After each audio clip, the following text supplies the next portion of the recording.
नमस्कार बंधुरा गौरीर किचेने सबाइके स्वागत। आज के आमी बानाबो मटरशुटिर भर्ता रेसिपि।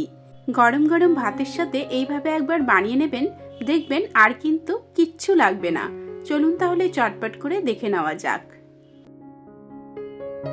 आजकेर এই ভর্তার জন্য আমি এখানে 1 কিলো মটরশুঁটি নিয়ে নিয়েছি। সবগুলো মটরশুঁটিকে ভালোভাবে ছাড়িয়ে নিয়ে আমরা কিন্তু 2-3 বার ভালোভাবে জল দিয়ে ধুয়ে নেব। নিয়ে নিয়েছি একদম ফ্রেশ ধনেপাতা। আজকের এই রেসিপির জন্য এই রকম ফ্রেশ ধনেপাতাটাই প্রয়োজন। এবারে আমি কুচি কুচি করে কেটে নিচ্ছি। আর হ্যাঁ, আজকের এই রান্নার জন্য ধনেপাতার ডাঁটিটা ফেলে দেবেন না, এই ডাঁটিটাও কিন্তু আমাদের প্রয়োজন।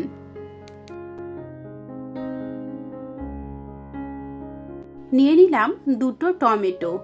টমেটোটাকে রাফলি কেটে নেব। আর হ্যাঁ, টমেটোর যে এই পেছনের বোটার দিকটা থাকে এটা কিন্তু কেটে বাদ দিয়ে দিতে হবে, না হলে একটা শক্ত মতো হয়ে থাকে। এখন নিয়েছি দুটো পেঁয়াজ। পেঁয়াজ দুটোকে কুচি কুচি করে কেটে নিচ্ছি।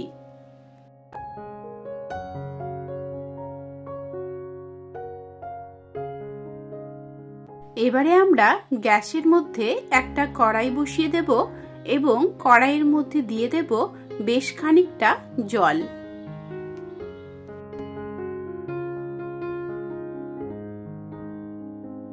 এবারে ঠিক এই রকম একটা ডিশ কড়াইয়ের উপরে বসিয়ে দিলাম। এই ডিশের উপরেই কিন্তু মটরশুঁটিটা দিয়ে দেব। এখন ঢেকে রেখে 10 মিনিটের জন্য হাই ফ্লেমে হতে দিচ্ছি। 10 মিনিট পরে ফিরে এলাম। মটরশুঁটিটা দেখুন পুরোপুরি সেদ্ধ হয়ে গিয়েছে। এবারে নামিয়ে ঠান্ডা করে নেব। এখন আমি মিক্সিং বোলের মধ্যে নিয়ে নিয়েছি, মিহি করে একটা পেস্ট বানিয়ে নিলাম। অন্যদিকে আমাদের আরেকটা পেস্ট বানিয়ে নিতে হবে। তার জন্য মিক্সিং বোলের মধ্যে কুচি করে রাখা ধনেপাতা, তার সাথে টমেটো, একটা কাঁচা লঙ্কা এবং 6 থেকে 7টা রসুনের কোয়া দিয়ে দিলাম। এখন ঢাকনাটা বন্ধ করে মিহি একটা পেস্ট বানিয়ে নিচ্ছি। এই পেস্টের মধ্যেই দিয়ে দিচ্ছি ছোট চা চামচের 1 চামচ নুন এবং 1 চামচ সর্ষের তেল। এই পেস্টটার মধ্যে অবশ্যই কিন্তু সর্ষের তেলটাই দিতে হবে, অন্য কোনো তেল দেওয়া যাবে না। এবারে ভালোভাবে মিশিয়ে নিলেই একদম রেডি হয়ে গেল। অপরদিকে কড়াইয়ে 2 টেবিল স্পুনের মতো সর্ষের তেল দিয়ে দিলাম। যে কোনো ভর্তা রেসিপিতে সর্ষের তেলটা দিলেই বেশি ভালো লাগে। দুটো শুকনো লঙ্কা ছোট ছোট করে কেটে দিয়ে দিলাম। তারপরে ধনেপাতার পেস্টটা দিয়ে দিলাম।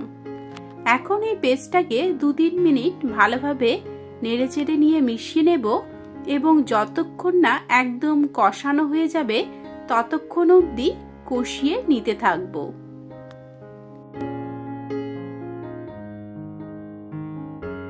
কষাতে কষাতে প্রায় 5 মিনিট সময় হয়ে এলো। দেখুন তেল ছাড়তে শুরু করে দিয়েছে। ঠিক এই সময়ে কেটে রাখা পেঁয়াজ কুচিটা দিয়ে দিলাম। পেঁয়াজ কুচিটা এই সময়ে দিলে খুব বেশি ভাজা হয়ে যাবে না, অথচ নরম হয়ে আসবে। তার জন্যে ধনেপাতা বাটার সাথে এইভাবে করে কষিয়ে নিতে হবে। সাথেই দিয়ে দিলাম সামান্য পরিমাণে নুন। নুনটা দিয়ে দিলে পেঁয়াজ থেকে জলটা তাড়াতাড়ি বেরিয়ে আসবে এবং তাড়াতাড়ি সেদ্ধ হয়ে যাবে। পেঁয়াজটাও বেশ সুন্দর করে কষানো হয়ে গেল। এবারে এর মধ্যে ভাপিয়ে রাখা মটরশুঁটিটা দিয়ে দেব। আগের থেকে মটরশুঁটিটা এইভাবে ভাপিয়ে নিলে এর ভিটামিনটা যেরকম বজায় থাকে, তেমনি কিন্তু একটা যে কাঁচা গন্ধ থাকে সেই কাঁচা গন্ধটাও থাকে না। এবারে সবকিছু বেশ সুন্দর করে একসাথে মিশিয়ে মাখো মাখো করে নেব। এই সময়ে অবশ্যই কিন্তু গ্যাসের ফ্লেমটা একদম লোতে রাখবেন।